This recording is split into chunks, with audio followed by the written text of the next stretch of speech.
Hello, everybody, and welcome to another episode of Puck Witches, a vibes-based podcast where we have about all things hockey. Today is January 31st, 2026. I'm your host, Champ. This is my partner in crime, Saint. Saint, how are you? Cold.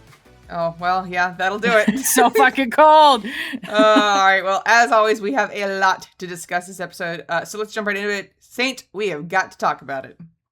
We have so much. I'm in so much talk pain. Heads up before we start. If the audio sounds a little funky, it's because I can't fucking breathe because I fell down my hill 3 times. It's fine. And as a northerner, I was like, because you were like, I don't know how I'm gonna walk down this hill. I was like, you don't have to walk down the hill. Like your dignity, like ice already took away your dignity, bud. Yeah. You gotta sit on your butt and scoot down the hill. Yeah. Like you just gotta. It's fine. not worth it. I have the hill from hell, quite literally, and it got me this time. I've never had that. We've lived in this house for 9 years. I don't know how it's legal for that hill to be there. It's so bad. Well, anyways, yeah, if you hear any weird like audio catches, it's because I'm trying to edit out my heavy sighs Deep and stuff breathing. like that. All right. Anyways, back to hockey. Saint, what a fucking week. Man, so much has happened. One might almost say too much. Yep. Has happened. It was Tuesday, and I was like, dude, I don't know what we're gonna do this week. This one is gonna be another one. But let's start with a new record set in the NHL, and that was the most hat tricks since the start of January in a season. I guess it's one of those where, like, is it the goalies suck? Is it the defense sucks? The forwards are too good, or some combination of the three? Well, yeah, I mean, it was shocking because very early on, I was like, oh, there's been like a hat trick every night, or 2 or 3. And then last week when, we were talking about how Connor McDavid and Leon, and then Connor scored another hat trick again after only scoring 1 hat trick in 2025 season, and then only scoring 1 hat trick in the 2023-2024 season. It was shocking to us to see 3 hat tricks by one of our teams, because you've gotten hat tricks as well. The Penguins, yeah, but not often. In January. Like we're not like really. Like, it's not like we were, like, we were not getting hat tricks often last year. Right. I don't even remember how many we had, but it was, like, not... Even now, we've had a bunch of almost hat tricks. Yes. Like, a bunch of 2 goals. Like, we had a game where, like, I think 2 or 3 people had 2 goals or something. Like, yes. At least 2 people had 2 goals, and we were like, Hattie watch. And absolutely not. As I'm speaking right now, we're in the last 2 minutes of the third period for the Rangers versus the Pens, and Mantha has 2 goals, and we're just like, please, someone get this boy fucking. Especially because he's there. We go. Did he score the Hattie? No, Kindle got it. Kindle got it. Well, now Ben Kindle's got it too. He got the murder. He got the murder of the dagger in the heart of the lion. So I mean, it's just been one of those things where it's shocking the amount of hat tricks, and the Bush and Eki one, the back-to-back defensemen for the first time in NHL history, was crazy. The Oilers breaking records. That was a crazy game as well. We were watching it last Saturday, and I was annoyed because the Oilers are doing what the Oilers do best, and that they were sleeping in the first period. And this is after we had such a blowout with the Pens. And so they were sleeping in the first period, sleeping in the second period, and then all of a sudden, Evan Bouchard, who, again, if you hate on Evan Bouchard, that's my litmus test of how you watch hockey. Because, True. he has some dumb mistakes. I will not lie. He sometimes makes his mistakes look so bad on camera. It's horrendous. But that's because that 99% of the time, he is the best player on the ice. And that's compared to Connor McDavid and Leon Draisaitl on the Oilers. He is an incredible defenseman. I'm so upset that he's not on Team Canada. But when he got his hat trick, I was like, that's insane. When was the last time an Oilers defenseman got a hat trick? That's crazy. And then the next game, Matthias Ekholm got a hat trick. So that was also just as insane. We were talking on Saturday about how infrequently defenseman gets hat tricks. And again, for January, it's 5 hat tricks by defensemen in the month of January. Which is crazy. But again, it brings back the question of, is it goaltending? Is it defense? I think I think it's because it's not like there's more offense power is the play offense opportunities. just no, but it's like, is the offense just better overall so that like, because you know what I mean? Like if you're able to get into the enemy's zone, even Yeah, if they have a good defense, if they're like I don't know. It has to be it has to be a combination of stuff. You know, it can't just be one thing. But I do wonder if we were to take a look at it, like how are goaltenders doing? Like there's a lot of goaltenders who are not performing at as their well as top they game. normally have. Yeah. Well, I think of And like Igor Shesterkin, who is the Rangers. He's one of the best goalies in the entire league. One, he did get hurt. We have seen a lot of injuries with goalies this year. Again, injuries in total, but mostly a lot with goalies. And so he's been struggling because his defense has been just non-existent. So of course it looks bad on him.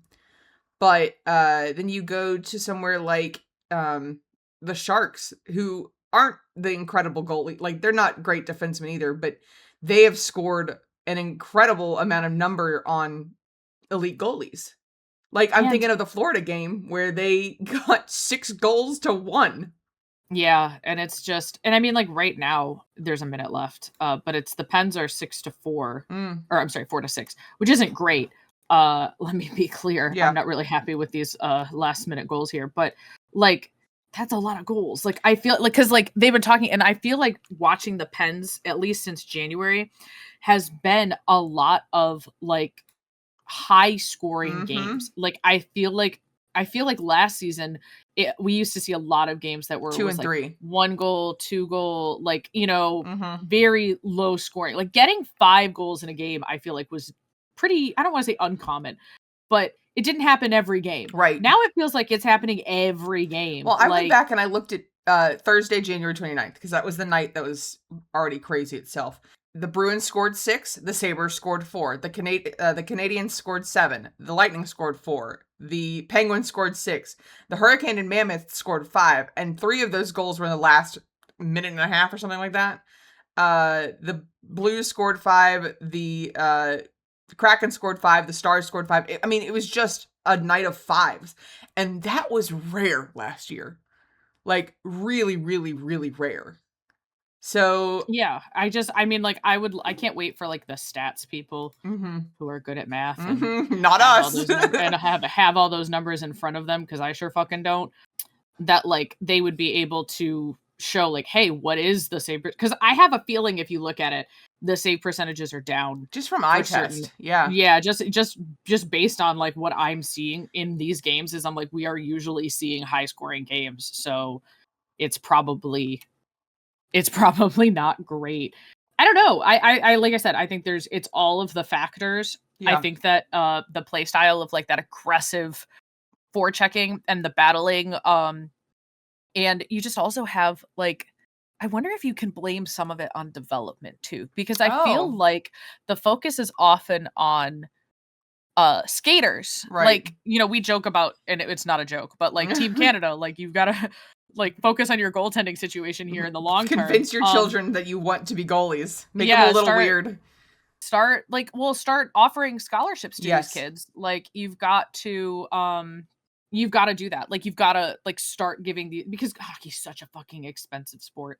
Yeah. Yeah. You've got to do some stuff, all right? Like you just got to do some stuff. And so I kind of have to wonder if there are some things that are being influenced in terms of like, oh, it's just that, you know, we're not really focusing on the development Yeah. of the goalies. Is it maybe the goalie coaches? Or I don't know. even the There's a lot. defenseman as well. Goalie coaches is a Yeah. big one that we've talked about before, but especially because we had the conversation about Stu Skinner, who for a while, I mean, he got thrust into a role where he should not have been. And as an Oilers fan, I love Stu, so let me get that clear, but he was not meant to be a 1A goalie.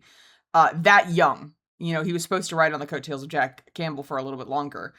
And so now that he's out of a city with not the same environment and not the same goalie coach. Like we did get rid of our goalie coach over the summer, but now it's a completely different person. And also you have a different mindset in team. You can tell that he is having a better time in a Not right different now, he's city. not. Well, Well, we almost just lost this fucking game because he just let in like the two I very told you. easy goals. I told It's you. the Stu. Listen, I love Yeah. Stu so much, but yeah, that is kind of his thing. Yeah, where I'm just like, oh my god, could we like? Don't get me wrong, we are hurting defensively. We do not have like Chris Letang has just been announced on it's not LTIR, but he's on injured reserve. He has a broken and we'll foot. talk about that in a second. But man, but like we're down 2 of our right-handed defensemen. And yeah, like don't get me wrong, I love our defensemen, but like we definitely, I think we talked a little bit last week about who would we acquire at the trade deadline, and I think the Pens need to go for some D. I don't know who you go for.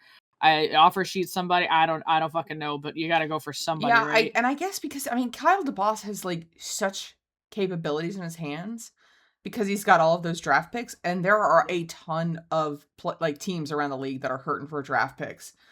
Winnipeg is one of them. The Leafs are desperate for a draft pick because they've got none.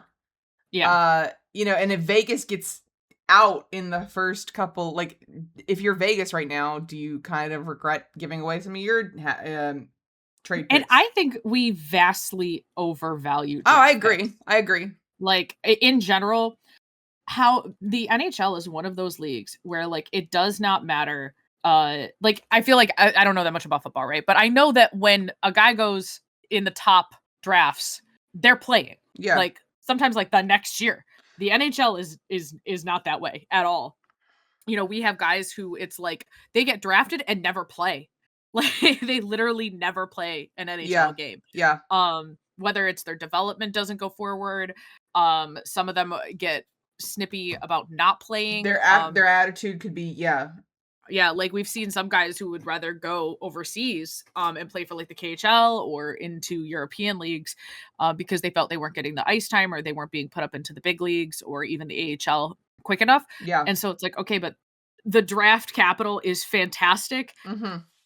And don't get me wrong, we have amazing scouts. Obviously, like Kindle was a fucking gold. What an incredible golden pick. goose. What an incredible pick. Dude is NHL ready, like absolutely. He's just a baby. Like so fucking good. But yeah, like I think if you're Kyle DeBoss, you have to balance them, obviously. But like with Sheetakov, we gave away like a second round and a third round. And people were like, man, we're losing our draft capital. Look at how much Sheetakov has done. Yeah. In his first few games with us. In less than 20 games, he's done more than he did in his entire Columbus, in Columbus. Just because different deployment, he had more opportunities, whatever that is. Like he also likes the coaching style. Yeah, which, and again, not all players can go in all coaching. And so I think that has to be taken into consideration when you're talking about trades too, or drafting. I think that's why our the drafting in general is you have players who it's like they don't work well with your system. Yeah. And it's like, well, fuck, now you've wasted this draft pick. Now you've got to either flip them or try and change your system too. Yeah, and that's kind of what the Flyers are dealing with right now because they Michkov, their incredible draft pick, he was doing stellar for them, and then Tortorella did Tortorella things, and now Tocchet is doing the same, where he's trying to fit this kid into a system that is not built for him. And so he's gone from being a really good hockey IQ player to not scoring and not getting minutes. And it's painful. Like that kid is losing capital with each passing day. Even though at that point, you just get rid of him. Like just you get it because now he's no longer, is he going to get those assets that you want? Yeah. Because because we had that problem with a couple of the Pens players where we're like, well, how do we trade them now? Because, they were playing during our bad stretches or whatever. Like, are they going to be... How do you show off? Yeah, how do you show them off? I would argue that Ike Howard with the Oilers is similar. I love him. I want him to do well. Our current coaching style does not necessarily fit him. He's doing great in the AHL, but, it doesn't translate yet. And of course it's not because he's not getting minutes. Our coach, for whatever reason, does not want to give the youth minutes. But it's almost like, okay, well, we got him for Sam O'Reilly. Do we trade him now for, a good let's go now pick, or do we keep the youth? And I kind of argue that we keep the youth, even if you're not going to play him all that time. Yeah, I think the youth, you can argue that, like, okay, there's they have time to develop in whatever system you want to Yeah. put them in, whether that's your farm system, like, or do you just put them in the NHL but give them limited minutes, there's all different Mm-hmm. ways to do that. We don't pretend to like actually know Not at all.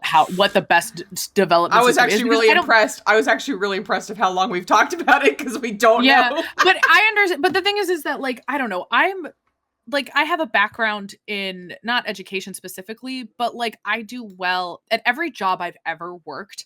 I have always been made a trainer. Yes. Because I understand at a base level, how do you teach people things? Yeah. How do you get them to fit into your culture of the workplace? And how do you make them comfortable to come to you for help? I, one time at my job, had 6 people, all employees, in a row ask me for help. It was Yeah. literally a lineup of like, "Hey, Sate, can I bug you? Hey, Sate, can I ask you a question real quick?" And it's not because they don't know better, but like it's because I've made it a point Yeah. emphatically that you have to ask me questions. I never want you to be uncomfortable asking a question. If I've ever made you uncomfortable that you don't feel like you can ask me a question, then tell me and I will make it right, because I it's my biggest thing with new people, Yeah. or even older people that have worked for the company for years. I'm like, yeah, but I know my department. You don't know my department. So Yeah. let me help you. And I think you can tell sometimes with coaches who are the ones that are like, just shut up Are and do it, able. and Yeah. who are the ones who are like, how can I work best with you? Yes. And I like, so I have that experience of like teaching people things. And so I will say that I think Dan Muse, and the coaching staff he has built are the kind of people that they want to get the best out of their players, not Mm-hmm. necessarily shove them into a box and do a play style And that's why that they these want. players are like that's probably why Pitt is having such an explosive run. Because you are. Yeah, it's, and no one expected this. I didn't expect us to do. I expected us to miss playoffs and have a couple bad runs, or if we made playoffs, it was going to be by the skin of our teeth, Yeah. and it was going to be messy and dirty. Not having like, we've had some pretty good fucking You games, man. Like have. the stats, the eye test is there. Mm-hmm. And it's been Like there since October. It we just genuinely need to has be been there. healthy. Yeah. Yeah. We Well, speaking of being healthy, injuries continue to rock the league. Like, good lord. Especially for you. Like, I mean, we talked about Tanger being out. We talked. so many people every fucking it's a penguin's curse. Yeah. Like penguins are always injured. It's because you killed that stupid That's bird. because we killed that stupid bird. But like it's always like this. But Yeah. this year specifically has been pretty fucking bad. I think because Did Gino play tonight? yes, he did. Okay, good. While we have a deep lineup, I don't it's a we're spread a little thin. You know what Yeah. I'm saying? Like the lineup, when it's our good guys all together, it works They really work when they're well. with the people they should work with. And then Yes, when like it's shaken up, it's like, ooh. like our fourth line, fucking beautiful. Yep. And like I was obviously a proponent of the big boy line, you beautiful ripping pieces. Yes. But I'm adoring Fourth Gino line. with his baby little Russian. Does he have is Solanov in yet? No, I don't think so. No. But he has Chinikov, and he wanted to play with Novak, I guess, over the summer. That was a thing that he was like, I want to play with this kid. And then we didn't play with him together for a while. And then now that Gino is on winger instead of center, it's working really, really well as Novak as a center. And so, but like, then the problem, we're getting better about it. Like, I don't like separating Brez and Mantha. They work really well together. It doesn't matter who you put with them, but like, you should keep them together. But sometimes they do have to get split up. I think tonight the line was, if it stayed at what it was in practice, I think Braz went up with Sid, which is great because Justin Brezzo was a fucking stud. So is Parker Waterspoon. Like, thanks, Bruins. But like, I don't know. It just, we have a lot of really, really good pieces. I just would like to stay healthy. Kevin Hayes, I love you so much. Oh. My Muppet. You have to go. Like, we just have too many veteran contracts that are getting shoved at, like Dumba.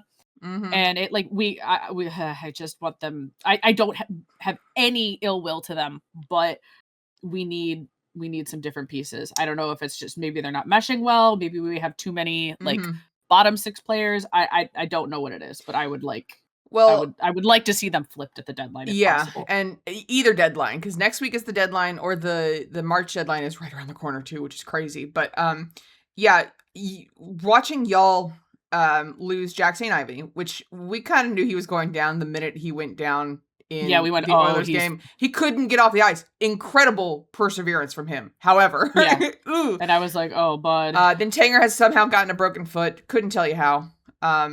I don't even think he knows. Maybe, yeah. Maybe he does know. I don't maybe know. he does know. And then, obviously, with the Canucks season already struggling, not that I give a fuck, but Thatcher Demko. He just showed the Sway and Ollie hugs, like 6 of them back to back. Why? Because Ollie's back. That's why. Yeah, because Ollie's back. I know, but why are we showing they're literally doing a fucking dead wife montage of every Ollie and Sway hug. Like, pain. It's pain. Great. It's fantastic. But yeah, Thatcher Demko is out as well. And for the season, it's donezo. Yeah, and he already has had that's his reoccurring. That's injury, not his reoccurring injury. What's his reoccurring injury? His reoccurring injury is his back. Oh, his back. At this point, I get it. Yeah, but your hip and your back are connected to me. That's right. all. But hips are a really bad goalie. Yeah. Your back, your hips, those two are together. Whatever problems you're having, they're all together, and like sometimes down to your knees. But yeah, no. And the hips are such a goalie prone injury that it's one of those things where when they talk about how incredible Thatcher Demko is as a goalie, because I do think he's still got the eye. He does have to change his play style pretty frequently because of his back injury. It is one of those things where when people were talking about we should acquire Thatcher Demko, I was like, I don't think he's going to be healthy enough to go any further. Like, he might make it through this contract and be done because he's so injury prone. I was gonna say I fear this may be like a career-ending injury. Or it could be something that they won't. I don't think he'll ever be the number one goalie again, and I do hate that for him. I don't give a fuck about the Canucks. Hater at my core. But I'm a fucking hater at my core. We had people in the Discord talking about hockey this week. Which I love. But they're like, you hate that? I hate everybody. Yeah. I am a hater.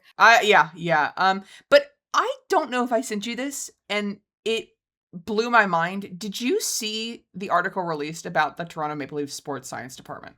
I feel like I saw the byline on my Twitter feed and then did not read the article. It was flabbergasting. I was gobsmacked the entire evening. Because they eliminated their director of sports sciences and the performance position during job cuts in March, which crazy because they charge $1,000 per ticket. What do you mean job cuts? Mm-hmm. And then they chose not to replace their role. Again, wild. And so that ended a decade-long performance program that had helped them stay among the healthiest teams in the NHL. And as we've noticed, the Leafs are really injured this season. Other than the fact that they are kind of sucking because they lost one of their best goal scorers in the regular season. Now they're injured every 5 minutes. It's bad. Pittsburgh Penguins, can you find out who that guy was and can you hire him? I think they did. I'm not joking. I think they did. Are you kidding? I genuinely think they did. Sucks now because we're all injured. Well, yeah, but you also have an injury-prone older team. Yeah. We do, which I appreciate that we're getting some of the younger guys in their mid-20s, which I think is obviously their prime. Right. They're in terms of of staying healthy overall. The young ones are also getting a little ouchied a lot just because they're kids and you don't know your speed, but you don't know the NHL speed. Yes. You're still getting your sea legs on you. So. This article came out by Jonah Siegel. It was through The Athletic, and it's crazy because in the 2015-2016 season, which was the second Matthews season, I believe, they lost the second most manned games in the league to injury. They had a ton of injury, but then the next year, which was his second year, this guy's second year in charge, they had the second fewest manned games lost to injury, which is insane. Shit. That what a stat drop! Holy shit! And that just goes into showing you how important having this team is. It's not just having the players. Like, you have to have an organization built around them. And then last summer, they had Rotenberg, who became the director of performance for Dubas's Pittsburgh Penguins. So that's your guy. Wow. And that's because the Leafs did not replace him. And Sachin Raina, who had the title of sports specialist, also left to join the Penguins. So that makes me wonder that makes me wonder if what's currently going on with the Penguins is similar to the 2015-2016 season that the Leafs had, in that they just got this program, or they've had a program, but now they're building it with the actual it's a whole experts, new thing. and now they've got to like shift it up to adjust. And the article goes on to talk about how injuries are such a major sore spot, and it's because the high age of the group, as well as the compressed schedule to the Olympics, has played a part. And the creator of the program believes that it was actually the decision to go without a director of sports science. The craziest thing for me is that the Leafs are like the number one in the league of how much money they make? I know the Oilers are up there. This season, I could not tell you. I believe last year, I think it was the Oilers. I think that is because they had gone all the way to the Stanley Cup final twice. Yeah, so it was just statistic, like per game, it was probably the Leafs, which they have a culture problem with that, right? Yes, like Toronto is all just like corporate guys who look at you like you're a fucking freak of nature when you try to enjoy the game. Yeah. And it's like, well, that has to psychologically affect the players when it's fucking quiet there sometimes. You know what I mean? Like, nobody's out there doing, like, in your day-to-day games. Like, yeah, exactly. Don't get me wrong. The Pens have their own problems, which is that it's not necessarily the arena, because those arena rankings came out. Yeah. Our arena is fine. It's more just that they never developed that area of Pittsburgh to align with it. They have flat parking lots for like 20 fucking cars instead of building parking garages like any other functioning city in the world. And then the few parking garages that are there are extortionate. I wonder how that changes with the new well, they have to, what they need to do is they need to go in with the city and be like, hey, you're losing so much money here by not having like a mixed, just that whole area right there. That's just a dumb fucking parking lot. That could be first of all, one of them turned it into a giant parking garage. And then whatever other lot you want to do, it should be like actual businesses. Like, people want to go out to the bars, like after they go see a game. You know what I mean? Our favorite hotel is constantly packed afterwards. Yeah, because there's nowhere else to go. Yeah, exactly. It's just dumb. It's the craziest. It goes on to talk about how for 3.5 years they had no contact injuries in the Leafs. They had injuries, but it was not like from a contact from a player, puck, or stick, which is crazy. That just feels like luck to me. It might have been some of it, right? Because like the number, because again, the Pens, there was one game where it was like they're blocking shots and they got hit every fucking time, like trying not to cry out in pain because a puck hit them where there was no padding for no fucking reason. Yeah. And so that article was just crazy. I will link it down below in the thing because it is absolutely worth reading, because it goes into the science about, all of this like incredible conversation of why are there so many injuries in the league this year. And I feel really bad for Leafs fans as somebody who does not really care about the Leafs in general. It sucks watching a team that was relatively successful then go down further and further and further down the rabbit hole because none of the players can stay healthy. Because that's just so it was that bad. Just sucks. Speaking of shakeups in the league, we are again 1 week out now from the trade deadline before the Olympics, which is crazy to think about. And the biggest name out there is Artemi Panarin.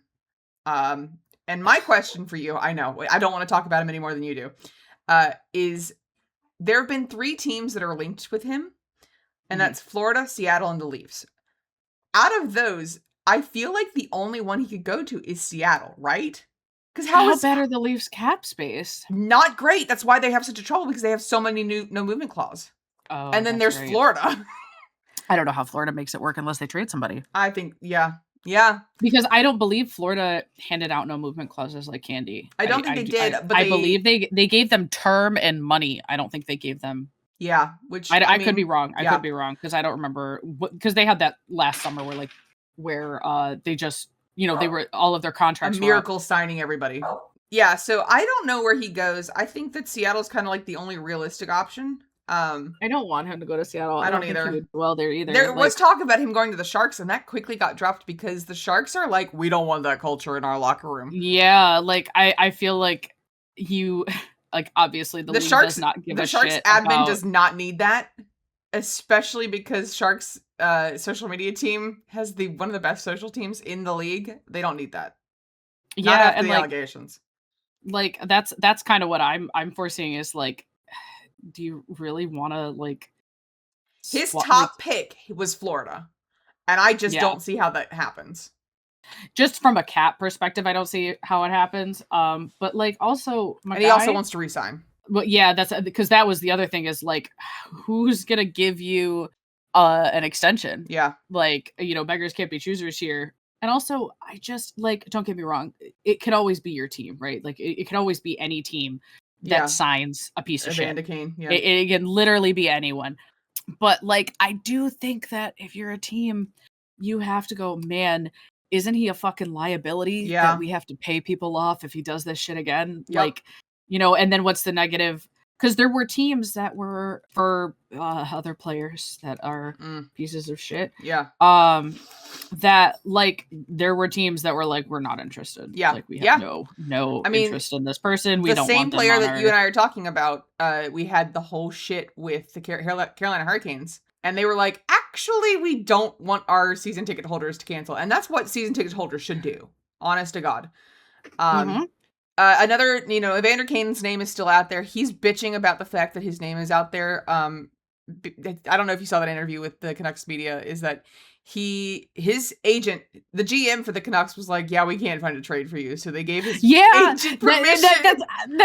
His agent, he was basically like, the GM basically kind of washed his hands of it and gave. I do not blame the GM, and that's saying something from the Canucks perspective. Yeah, and that's basically what like the GM was basically like, go fuck it ahead. Like if your agent can find some, because usually they want to be heavily involved in like where for him to give like a blanket permission of like whatever you want to do, bud, whatever. Like go find somebody willing to take you.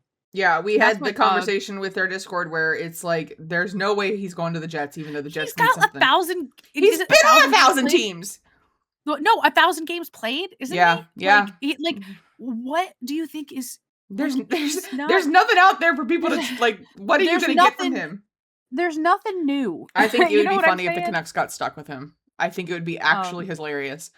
And then we also have Vincent Trocheck, again, with the fire sale going on with the Rangers right now. He's been linked to the Kings, Hurricanes, Wilds, Jets, and Mammoth. I saw a bunch of Kings fans getting upset that he was a potential pick. Same with Evander Kane, because A, he's older, and B, they don't have he's not going to do anything on the Kings, right? He might, but what the Kings got going on right now is nothing. I don't. Thanks, Ken Holland. I do think Ken Holland gets either one of them. I don't think he goes to the Wild. I think the Wild is the one he's most linked to, so I wouldn't be shocked, but I don't think he goes to the Wild. It's one of those where it's like, it really could be anybody, but like, I just don't. Again, you have to be careful about the locker room culture. You're like, is this somebody we want here? He's coming off of a really hostile locker room and has been part of that. And it's just like, do you really want to take... It's a risk versus reward. Is his play worth that risk? Right.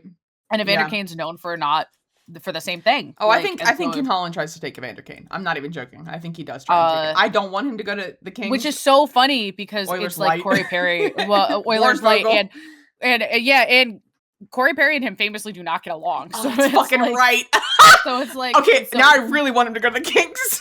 Very funny. But just like, they're like, yeah, I think I cannot wait for, this time next week we should have a major trade. So, and finally, before we head to our ad break, the Stadium Series is tomorrow, and the layout for the stadium looks incredible. Have you seen all of the fucking details? Theming. Yeah, the theming is great. Like that's what I feel like they half-assed with the outdoor game was like the bringing snow to Miami style could have been really, really fun. They just didn't go hard enough on it for the Winter Classic. It just wasn't the right theming. But this, like, pirate, you're on Tampa Bay, and Boston, who is a famously nautical city. Like, that's so fucking fun. Like, you're blending the North and the South piracy. Like, they've got like just the amount of detail that went into it. So we've got Boston Harbor in their side, and then Tampa Bay. Incredible. Then we've got like Kucherov Cove, the Bear Den, Bettman's Bay, Crosscheck Cape, Ginsel's Grotto.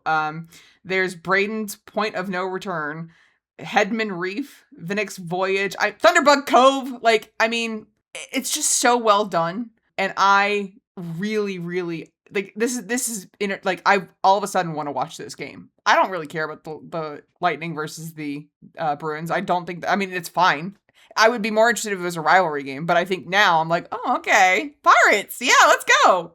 Yeah, I love it. I like the map design. Like, it looks fun. It looks so fun. Yeah, I just also noticed there is going to be a walk of shame area, but it's got tiki torches lining it. That's really funny. So fucking funny. They should have just had it. They should have like made a facade of like a pirate jail or something. Oh yeah. Well, especially if you get a 10-minute misconduct like Corey Perry did.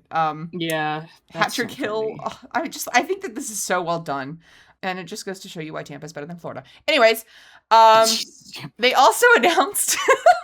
What the next stadium series will be for next year. It will be Vegas versus Dallas in Arlington. Ugh.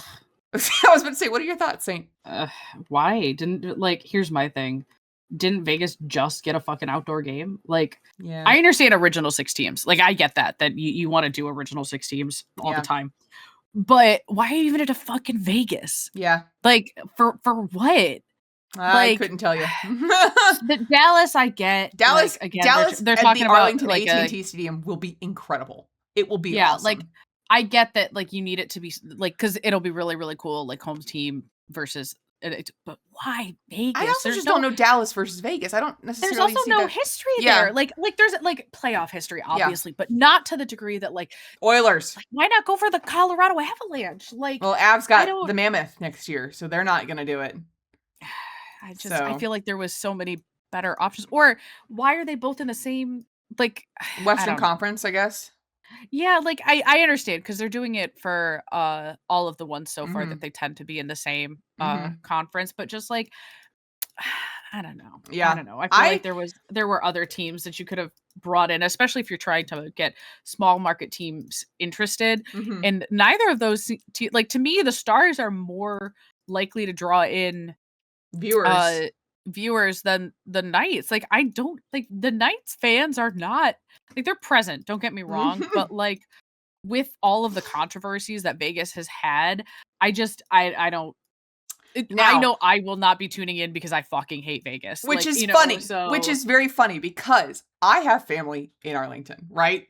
And my joke was going to be, "Hey, we should try and get tickets next year and go to Vegas or go to Dallas. We can stay like where my family is. It's like quite literally 2 blocks away from AT&T Stadium. Like it's really close. So, that's so funny. But no, I think it would be good. I mean, we would never get tickets. And we would not fly to Texas in February. In fucking February. Well, and that's the thing is like you see all these people talking about it and it's just like the price for these specialty games or playoffs or for anything is just astronomical. Yep. Like absolutely stupid expensive to the point of like we something needs to be done. Like they gotta stop because it's just absolutely insane. All right, Saint, do we have a sponsor today? We do have a sponsor. Today's sponsor is St. Astra, a Twitch streamer, cosplayer, and artist. You can support her by purchasing from her Etsy or subscribing on twitch.tv/St. Astra. Use your free Prime sub and get access to awesome emotes. St. Astra's Etsy also sells a variety of jewelry, decorations, and trinkets. Everything is handmade and crafted with the perfect balance of love and spite. All proceeds go directly to the St. Astra hockey-related DIY fund.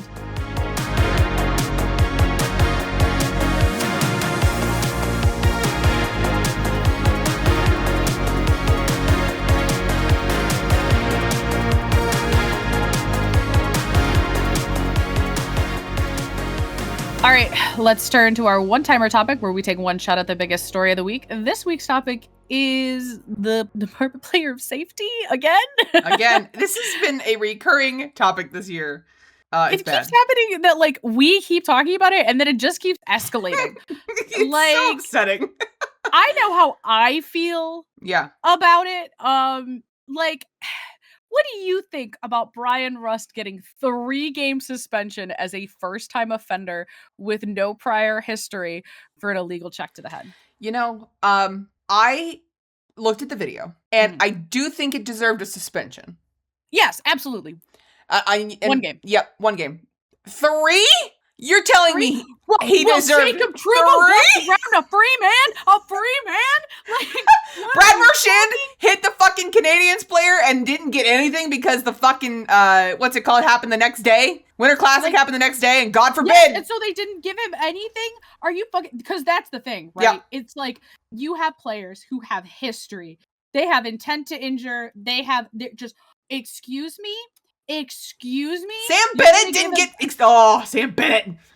Sam fucking Bennett didn't get anything. Like, again, I understood Rusty is not a dirty player. No. He never has any intent. He's been around in the league for so long. You just know, right? Like he has not been around for that.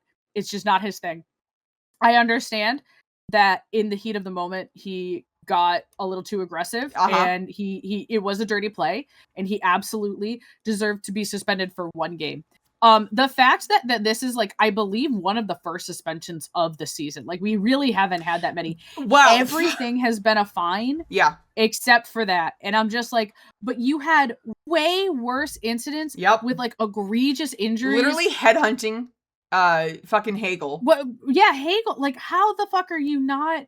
It's absolutely mind-boggling to me. Just absolutely fucking crazy. Infuriating. Yeah, exactly. I was furious because, again, Penguins I love, but I'm not as passionate about them as you are. And I saw that and literally texted my family group chat being like, what are you fucking on? Like, what are you fucking on? Like, that's what I just don't understand. And the fact that, like, we could, like, it's just, we couldn't appeal it.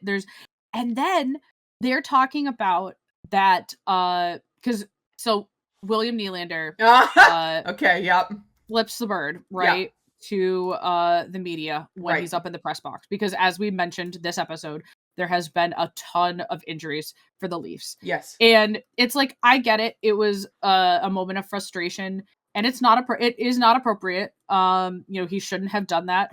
However, that's not the first time that something like that has happened. And also, apparently, the Department of Player Safety is saying that they are doing this now. Okay. That they are the ones who are going to handle this supplemental discipline for things that have nothing to do with player safety. Yeah, Greg Wyshynski came out and was like, apparently the DOPS will now do supplemental discipline for all violations of all league rules, rather than committing physical infractions. But like, for fucking what? You don't do your job anyways. Right. Like, why? You're going to put more on your plate and you can't even be bothered to have anything to do with accountability when it comes to refereeing or this is also like one of the more expensive fines that we've seen all season long. Yeah, for what? For like, is it because of the optics? Do they like, I don't understand why. So wait a second. You're really concerned about the optics of a player flipping somebody off, but you're not concerned about hiring fucking sexual predators and guys who sexually harass women, like documented cases. I don't care if you're a Carter Hart defender, shut the fuck up. If Get you out. read the testimonies from him, you go, oh, he's that dude's a fucking piece of shit. Doesn't matter if he wasn't convicted in court. His behavior was not acceptable conduct for an NHL member. And the same thing with Panarin. It's like, fuck you, dude. What about like fucking Kane? Not your Evander Kane, but Patrick Kane. Yeah. Dude, like, what was it? He like punched or like screamed at some taxi or Uber driver or something. And I know that was a while ago, but I just need like, where do we draw this line here of like, does it have to be in the arena? Okay, well, what is it involving in the staff? No. According to George Paros, this serves as a reminder the code of conduct governing players extends throughout the arena and in public game situations. So you could be walking through the thing and flip somebody off because they get too freaking close to you, and you'd be fined. Like if you got caught on camera. So it's specifically referring to, though, like the code of conduct within the arena and games. Okay, well then how about you call out the headhunting? How about you call the multiple boarding calls? Like, why are we concerned about a player flipping somebody off? Like, what does that have to do with player safety? Give them like a fine, I'm sure. But the fact that they were like discussing like anything beyond a small fine, like, it's just mind-boggling to me, the audacity to try and pretend you're having any accountability to these players over the most mundane things that nobody is going to be like actually upset about. Like, nobody's not going to go see a fucking Leafs game when you've already charging tickets like $1 billion. We're gonna get the Leafs and Sportsmanlike today, aren't we?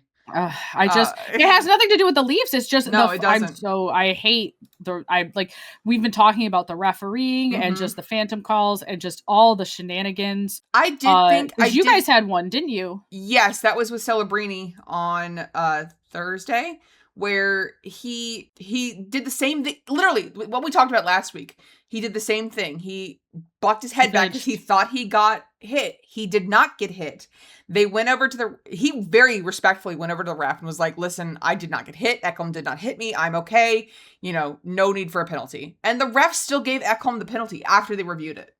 Yeah, and we talked about it like they need to have a recall on that, or just a normal. I know I had talked about like, well, then someone like situation room should be able to say anything. Just have a huddle. Like the refs have huddles all the time, and that's normally what it would be. Is would like another ref would be like, hey man, he didn't touch him. Yeah. Like don't. What are we doing? There's no benefit to it. Like just one of the greatest sports in the world, and the league is such a fucking joke. Yeah, like absolutely beyond me.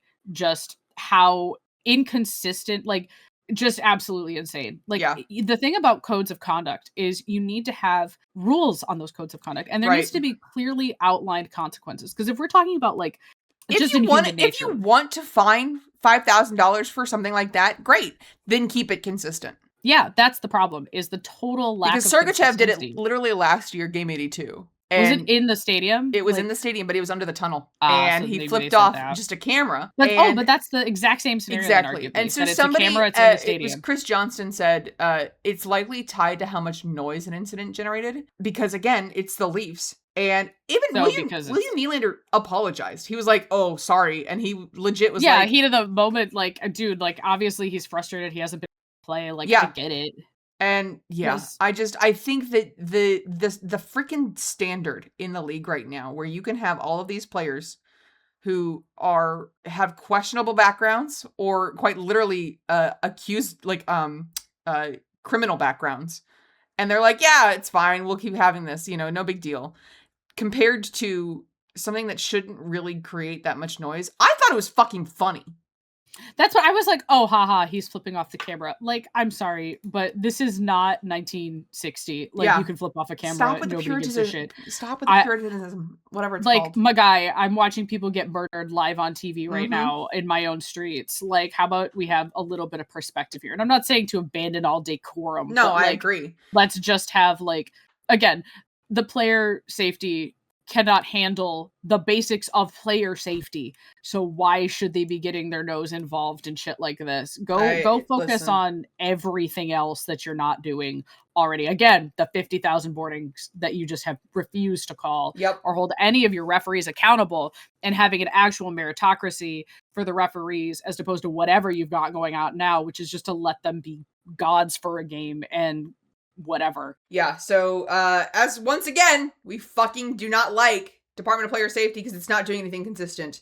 And this could be easily solvable if you fired fucking Colin Campbell and George Parros. Easy. Done. Yeah, it's so basic of like any functioning system has clear-cut consequences for like clear-cut acts where it's like, listen, here's like, okay, so to use the actual legal system as an example, if you do something illegal, you have something that is a fine, and it's like carries fines up to X dollar. Fine, that's fair.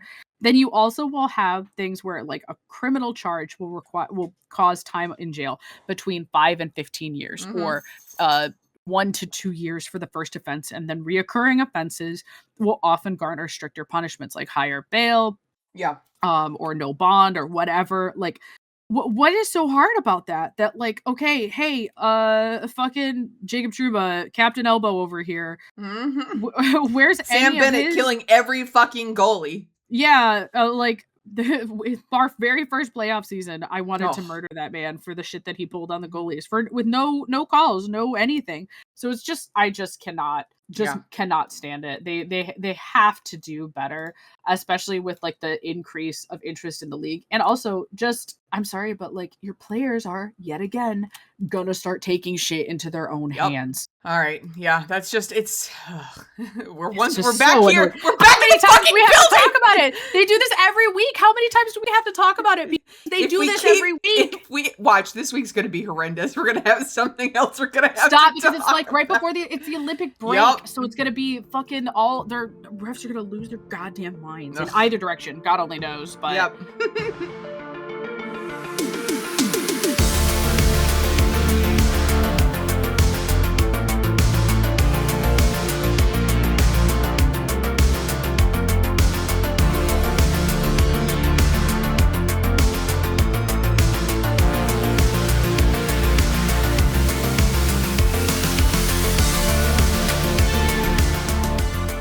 All right, Saint, I have a vibe check for us this week. We're going to pick one topic and get straight to the point on how it makes us feel. No stats, no deep dives, just pure honesty. This week's vibe check. Did you happen to see the Rochester resident, Devon Levi, giving an interview? I saw it because someone replied to it with a bunch of quote tweets of it happening to other hockey players. Okay. Like Alex Ovechkin being listed as a DC resident. In an interview. So like this is a long-standing hockey tradition where like these players, it really makes you get in some perspective, which I'm sure it happens in other sports. Mm-hmm. But like it is so funny because hockey players, man, like they're just not as famous as other sports people. Exactly. Yeah. I mean, that plus the fact that we had the Chicago GM who was getting asked if Chicago rigged the draft, which I don't know if that's true. I still don't know the whole details behind that. But him like looking in the camera and smiling and going, no. Like it's been a long-standing thing, and it just happened to be, I think the interview was about the snow that Rochester got. So like everyone who saw the interview was like, that's Devon Levi. He's a hockey player. Like, that's crazy to me. And then apparently at his next game, because it popped up on my feed again. Yes. At his next game, they announced him in the starting lineup as Rochester resident, which is awesome. Levi. And he was the one who suggested it. So fucking funny. Yeah. Like what a good. He's one of the ones that, as someone who doesn't follow the Buffalo Sabres too closely, but has people in my periphery that follow them.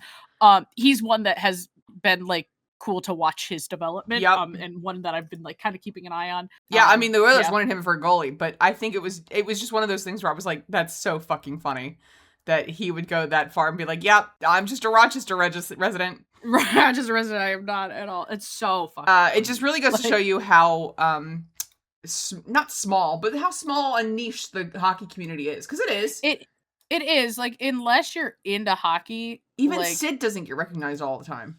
Yeah, and like honestly, I'm into hockey, and hand to God, when you remove the uniform and jersey and like the padding and the helmet, God only knows if I'd recognize them.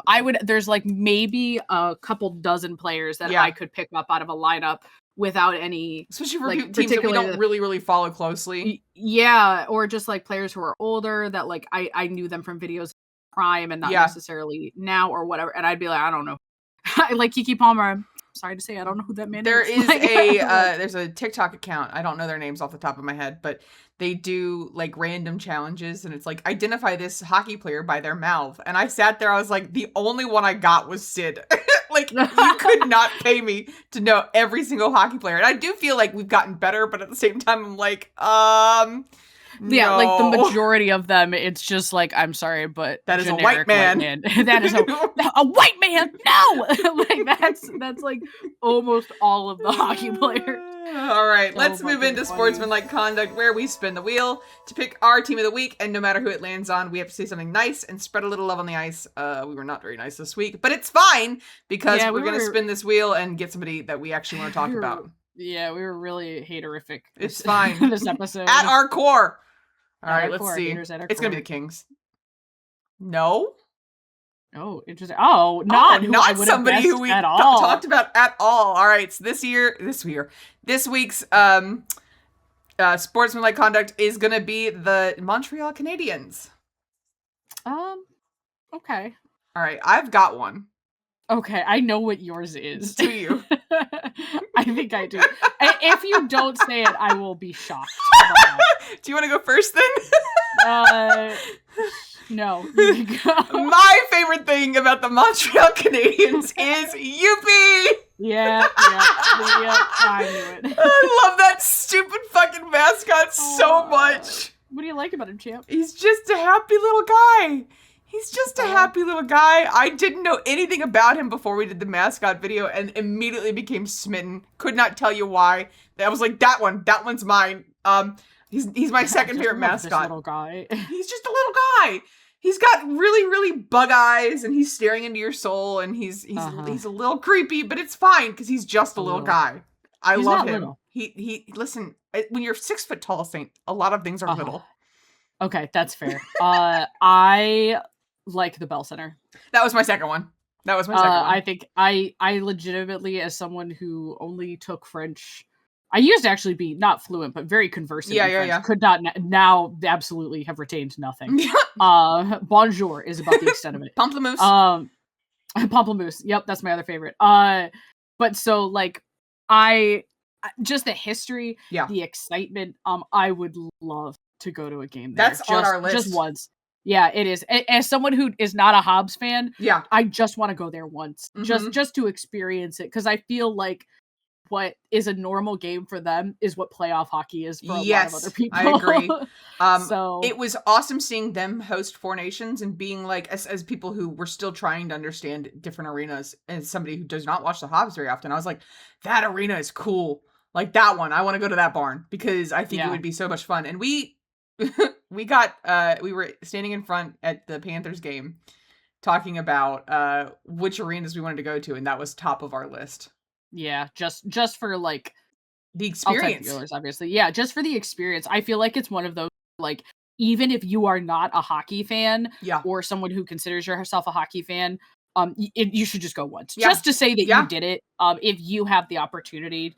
I think you should for any NHL game. Just go one time, because it is an experience. But if you have the opportunity to go to a game at the Bell Center, absolutely fucking do it. Yeah. I kind of really, really hope. Did they do a takeover? Oh, I'm sure they did. The Victoire, like, because sure I would go to that. I would love that. Yeah, I would actually really, really love to do that. Would go to a PWHL game. That'd be fun. Over there. Yeah, that would be really cool. All right. Well, that's going to wrap it up for this episode, folks. We really appreciate listening through all of our rants and ramblings. The Puck Witches podcast is released on Spotify and our YouTube channel, and you can join the Night Witches Discord via the link below to talk about the episodes directly, as well as enjoy our other channels. It's full of gaming, hobbies, and good vibes. Make sure you're following us over on Twitch, and if you want to support us with a Twitch Prime on either or both of our channels, you get access to cute emotes and extra channel points. If you enjoy this podcast, don't forget to subscribe so you never miss an episode, and follow us on Twitter and Blue Sky for updates. And lastly, don't forget to check out Saint's Etsy or subscribe on Twitch. Also consider dropping a like on this episode and subscribing so you never miss a video. We love you all and hope the hockey season is treating you well. Champ and Saint, signing off. Stay witchy!